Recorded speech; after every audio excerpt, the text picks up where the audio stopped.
You know, one of the nicest parts about this kind of thing, I've been to Barcelona for 4 or 5, whatever, a few times now, and it's nice when you know a city well enough that you know where you're going and what to do, and it's, you know which metro stations to get and where to buy coffee and all the rest, but you still trip across something new every 5 minutes.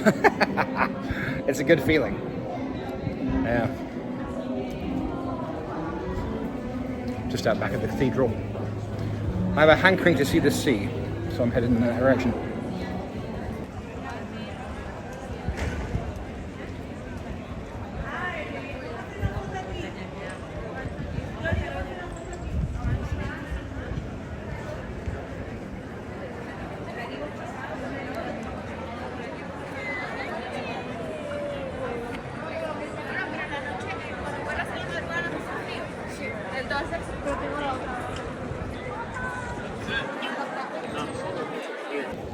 So I can't actually remember right now what this plaza is called.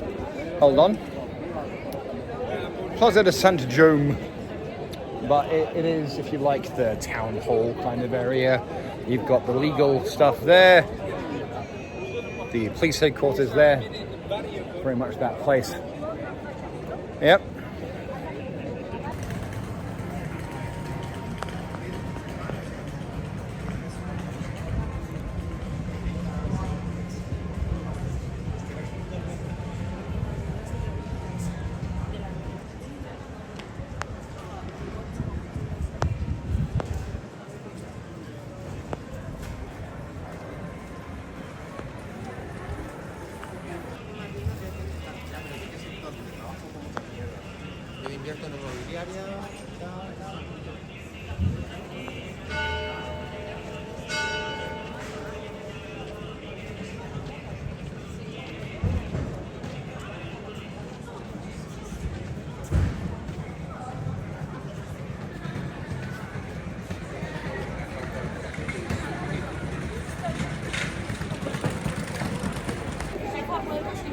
I'm having a good day. Granted, wandering cities like this is kind of my thing, but it's a stunning sunny day with only wisps of cloud in the sky.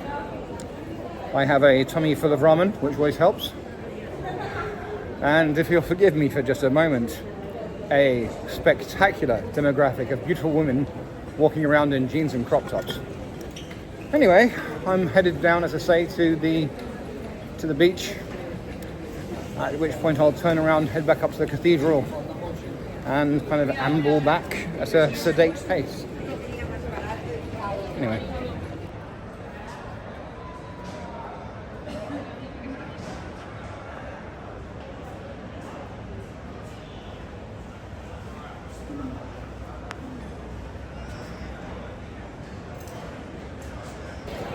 Plaza Real.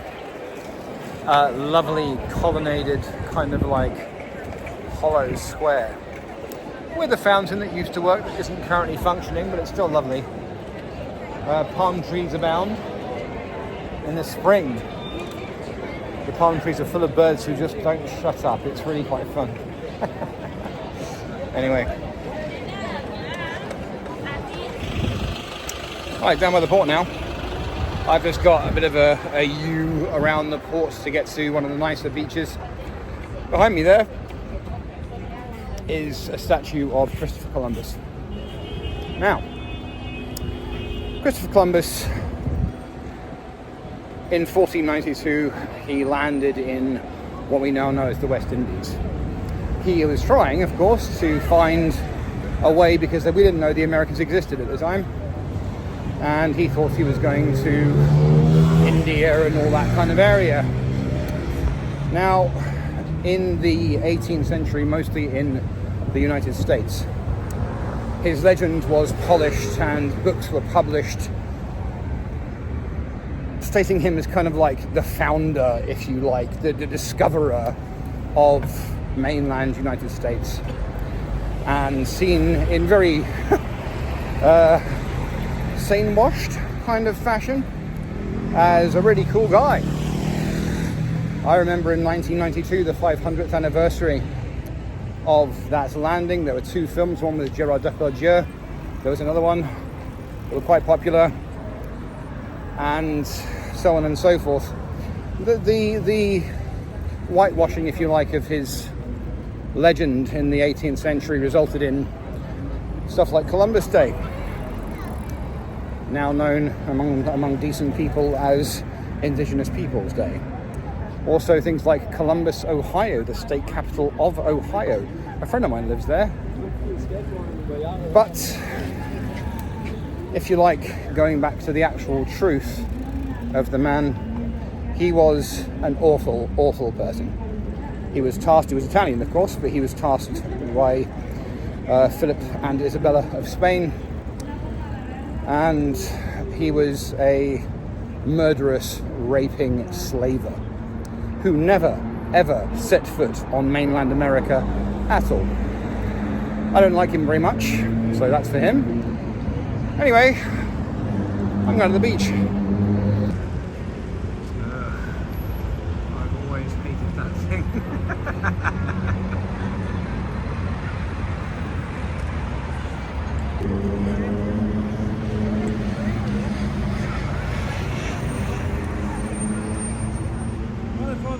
I've always hated that thing.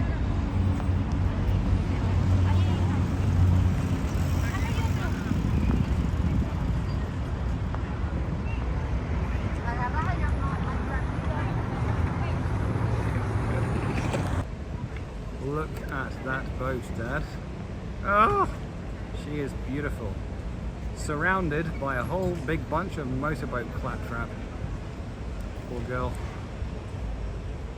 Oh. I do like the lines on that one though, kind of like racing sloop, and you got another couple of nice yachts here as well. Nearly there. I must confess to being a little tired now. There's a coffee in my immediate future. I do have water and Earl Grey tea in my bag, of course I do. One point though,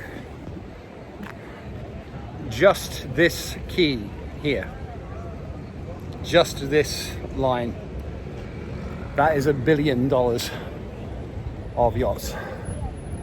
$1 billion, because each one is 6 decks and has to be 100 feet long. I mean, look at that. So it's just $1 billion. This cheeky motherfucker on the end has called his yacht Nautilus. Jesus Christ. Anyway, there are some very fine sailing vessels. I'm my father's son, after all. One wooden 3-masted schooner was gorgeous, dwarfed by the motor yachts around her, but very, very nice. There have been a couple of, if you like, modern sailing vessels. One called the Whirlwind. It looked like her lines indicated that she was like a fast racing sloop, but a big one. She had to be, 80 foot, something like that. Yeah. But seriously, the amount of money in that harbour is off the hook. 10 billion at least in private vessels. Anyway. The CEO, it's Hannah Mills. She doesn't need much introduction, and she's a driver on the boat. She's also like a long-time teammate of mine. We did 2 Olympics together. We won a gold and silver medal together in 1970. So we both know each other pretty well. We know what pushes each other's buttons. We know how to sort of calm each other down and stuff. And so it's been really enjoyable to work with her again. Really testing, she works incredibly hard, and she's improved to a really high level.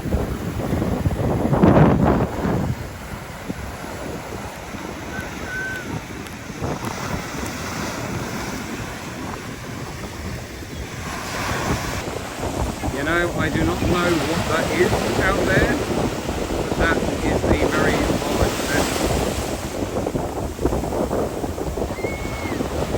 Because that is a long way out. It's quite fun. Regret the crossing. Yeah, she is a long way out.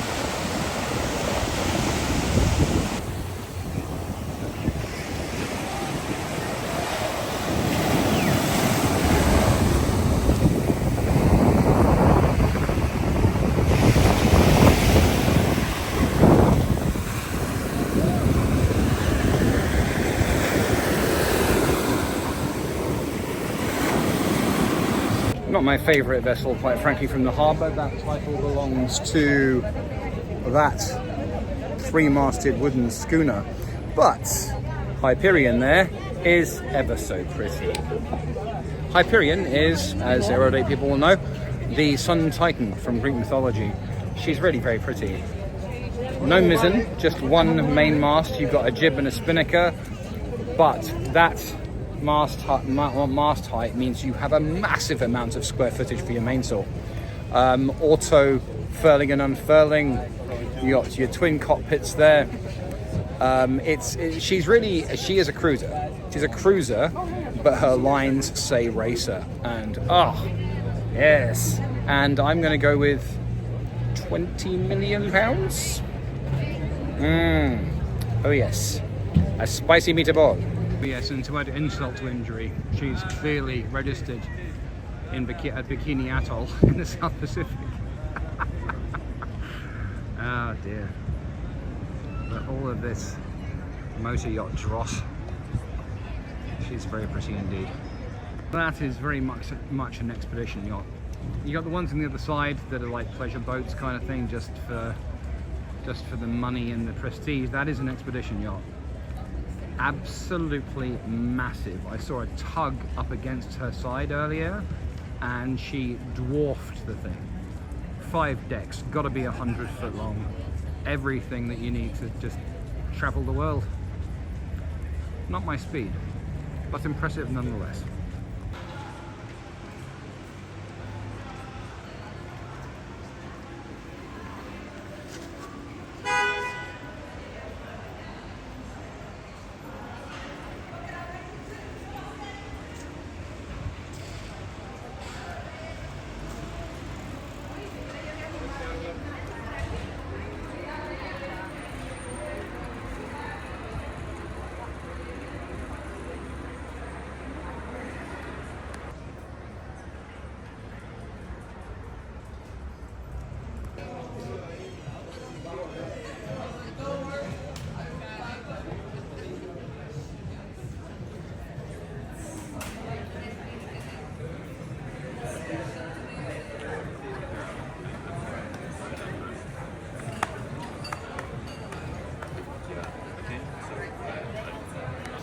Just entering Old Town again. This is Old Town. This is the Roman town, part of the second enclosure of the city. It was built in the 4th century. We're headed that way.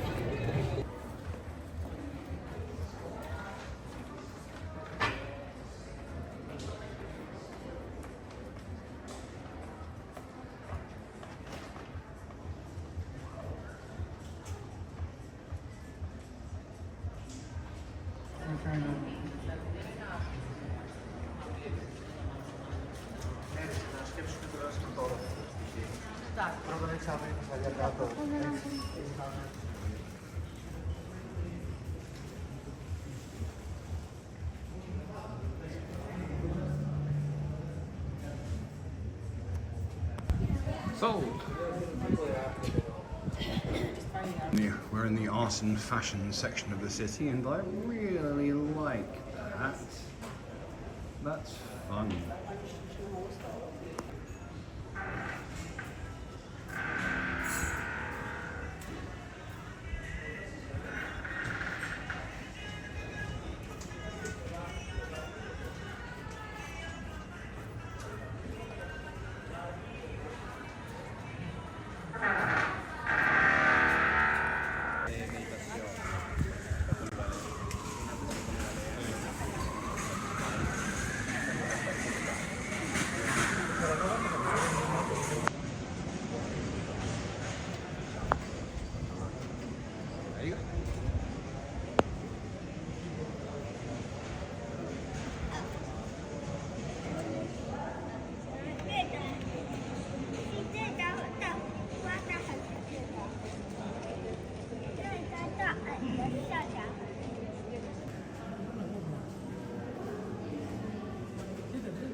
Sure.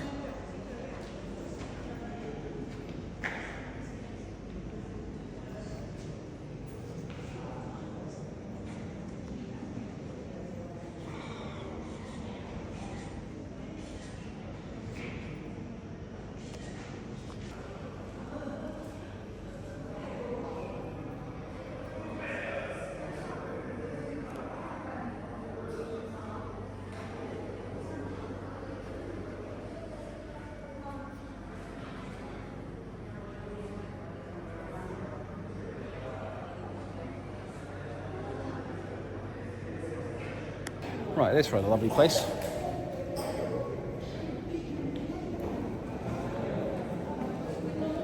Is the archive of the Kingdom of Aragon. It's sandwiched between the old city wall that way and the cathedral that way. It has held such a massive plethora of medieval and all the way up to the modern period of documents and manuscripts, and celebrated its 700th anniversary 6 years ago. It's very cool.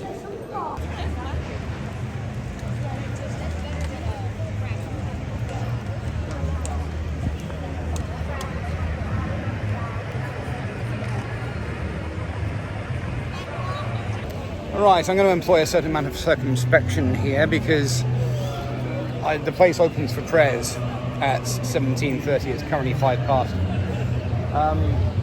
And I have no intention of paying, of course.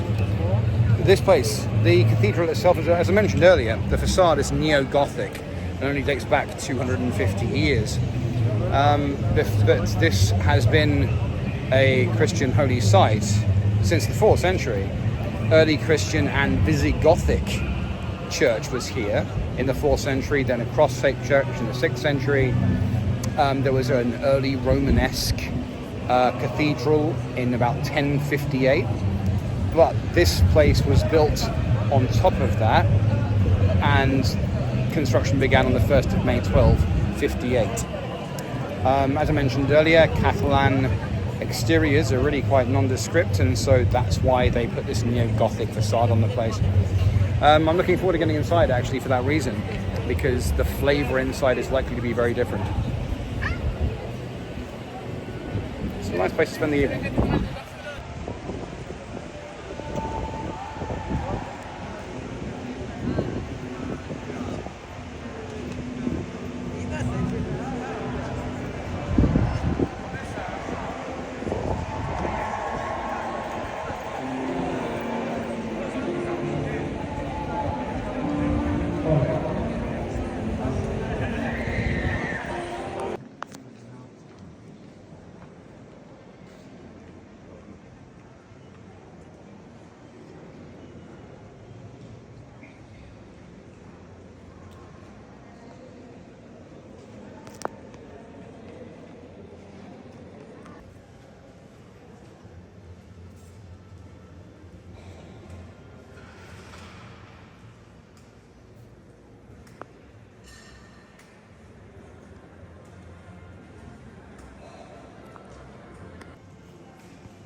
Well now,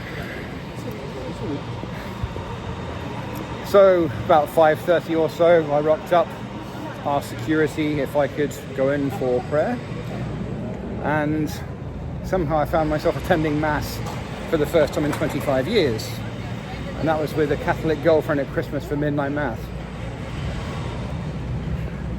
It was an interesting experience, actually. I didn't, of course, go for communion.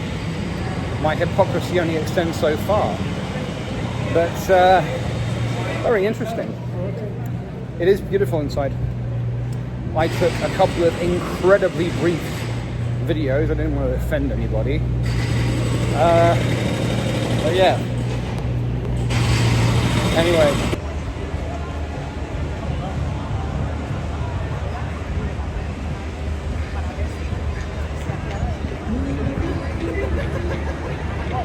Meu Deus, onde eu vou? Guará, guará minha roupa. Seu guarda civil não quer a roupa no parador. Seu guarda civil não quer A roupa no parador. Meu Deus, onde eu vou parar? Para minha roupa. Meu Deus, onde eu vou? Guará minha roupa. Oh!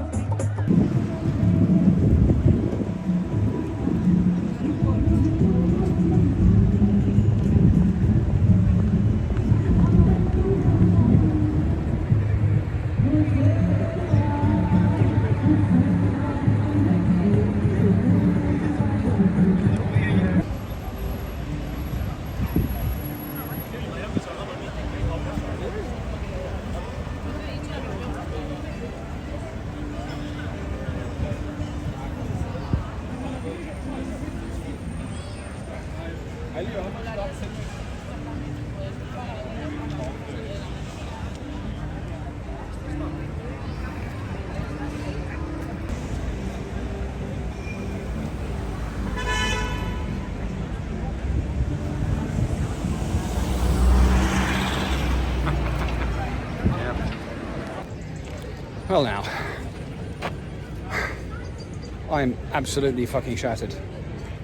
I left the hostel 9 hours ago and I've been consistently walking for almost all of that time. And then I looked for a Carrefour, so a supermarket, rock bottom prices, and I did pick up some good stuff, like mayonnaise, which you can't find in normal places. And then the closest metro to that was here. But I've never taken the metro from Sagrada Familia before, so now I have to find the fucking place. Armed with my baguette. Anyway, I'm going to carry on tomorrow, assuming we're live. I hope you guys are having a fantastic evening.